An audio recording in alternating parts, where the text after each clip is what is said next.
Hi అండి, welcome back to my channel stay with Bindu. ఈరోజు మీకోసం ఒక మంచి స్వీట్ రెసిపీతో వచ్చేస్తున్నానండి.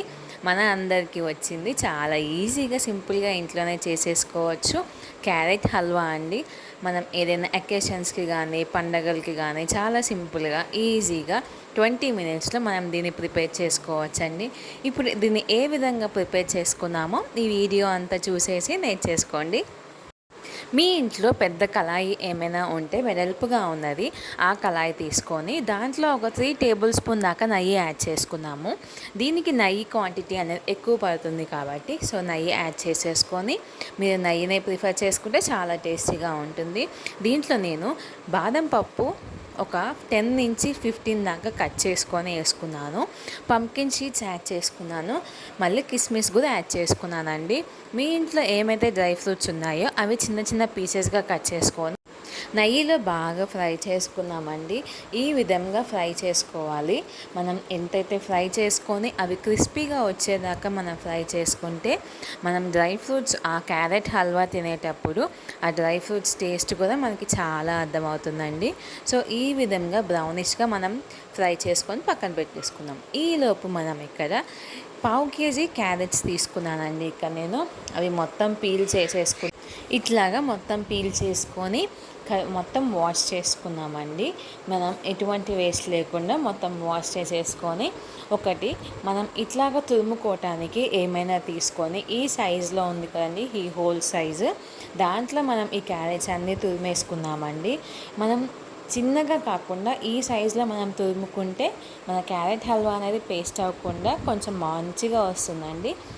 ఈ విధంగా మనం మొత్తం తురిమేసుకొని పక్కన పెట్టేసుకుందాము. ఇప్పుడు ఇందాకే మనం యూస్ చేసాం కదా నెయ్యిని, దానే మళ్ళీ ఒకసారి స్టవ్ ఆన్ చేసుకొని కొంచెం వేడైన తర్వాత ఈ క్యారెట్ని అంతా యాడ్ చేసుకుందామండి.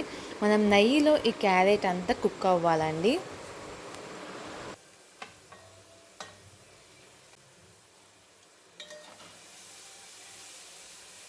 ఈ విధంగా అండి గెంట తీసుకొని క్యారెట్ని కింద నుంచి పై వరకు ఫ్లిప్ చేసినట్టు మనం మిక్స్ చేసుకుంటే మన క్యారెట్ అంతా ఆ నెయ్యిలో బాగా మిక్స్ అయిపోతుందండి. ఈ విధంగా మనం మిక్స్ చేసేసుకొని మనం సిమ్లోనే ఇది యూస్ చేసుకోవాలి. సిమ్లో పెట్టుకొని మనం కుక్ చేసుకుంటే టైం పడుతుంది, బట్ చాలా టేస్టీగా ఉంటుంది. ఈ విధంగా మనం మూత పక్కన పెట్టేసి మళ్ళీ ఒక 10 మినిట్స్ తర్వాత మనం చూసుకుంటే చూడండి, మ్యాక్సిమం ఒక 50% వరకు కుక్ అయిపోయింది.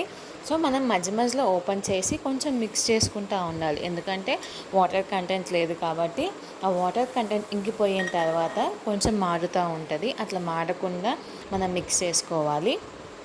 దీంట్లోనే కొంచెం టేస్ట్ కోసం నేను ఒక 1/2 టేబుల్ స్పూన్ దాకా ఇలాచీ పౌడర్ని యాడ్ చేస్తున్నాను. మీరు ఫ్రెష్గా అయినా గ్రైండ్ చేసుకొని మనం యాడ్ చేసుకోవచ్చు అండి. ఇలాచీ పౌడర్ వల్ల ఫ్లేవర్ బాగా వస్తుంది కదా. ఈ విధంగా ఒకసారి మిక్స్ చేసుకున్నాము. ఈ 1/2 కేజీ క్యారెట్కి ఒక 3 టేబుల్ స్పూన్ దాకా షుగర్ మనకి సరిపోతుందండి. ఈ షుగర్ని మనం బాగా మిక్స్ చేసుకోవాలి. మీరు ఫస్ట్ మిల్క్ యాడ్ చేసుకోకుండా దీంట్లో మనం మిల్క్ యాడ్ చేసుకోవాలి. కానీ ఫస్ట్ మిల్క్ కాకుండా మనం షుగర్ యాడ్ చేసుకొని షుగర్ అంతా కరిగి ఆ వాటర్ కూడా బయటకు వస్తుందండి. అప్పుడు దాకా మనం మిక్స్ చేసుకుంటూనే ఉండాలి. చూడండి, ఈ విధంగా వచ్చేదాకా మనం మిక్స్ చేసుకుంటూనే ఉండాలండి. మనం ఈ రెసిపీని ఏమైనా అకేషన్స్కి కానీ బర్త్డే పార్టీస్కి కానీ ఇన్స్టెంట్గా ప్రెగ్నెన్సీలో ఉన్న వారికి స్వీట్ కర్వింగ్స్ ఉంటాయి కదా, ఆ టైంలో అయినా ఇది మంచిగా ప్రిపేర్ చేసుకొని తినచ్చండి. ఈ విధంగా ఈ 1/2 కేజీ క్యారెట్లో మనం ఒక 100 ml ఆఫ్ మిల్క్ మనం యాడ్ చేసుకుంటే సరిపోతుందండి. మన ఇంట్లో టీ గ్లాస్ ఉంటుంది కదా, ఆ టీ గ్లాస్తో 2 సార్లు పోసుకుంటే సరిపోతాయి. మనం పాలు పోసిన తర్వాత ఫ్లేమ్ అనేది హైలో పెట్టేసుకొని మనం పాలన్నీ ఇంకిపోయేదాకా దగ్గర పడేదాకా ఉంచుకొని డ్రై ఫ్రూట్స్ యాడ్ చేసేసుకొని మనం ఈ విధంగా మిక్స్ చేసుకుంటే సరిపోతుందండి. ఇదండి, షుగర్ ప్లేస్లో మనం బెల్లం కూడా యాడ్ చేసుకొని చేసుకోవచ్చు. ఆ ప్రాసెస్ నేను నెక్స్ట్ టైం మీకు వీడియో చేసి నేను మీకు చూపిస్తానండి. చూడండి, ఎంతో ఈజీగా ఎమ్మీగా డెలీషియస్గా ప్రిపేర్ అయిపోయిన మన క్యారెట్ హల్వా రెడీ అయిపోయిందండి. మీరు కూడా ట్రై చేసి ఎలా వచ్చిందో చెప్పండి. చాలా టేస్టీగా సింపుల్గా మనం ప్రిపేర్ చేసేసుకోవచ్చు. Thanks for watching. Please like, share and subscribe. నా వీడియోస్ అన్నీ చూస్తున్నారు కానీ సబ్స్క్రైబ్ చేసుకోవట్లేదండి. Please consider to subscribe. Thanks for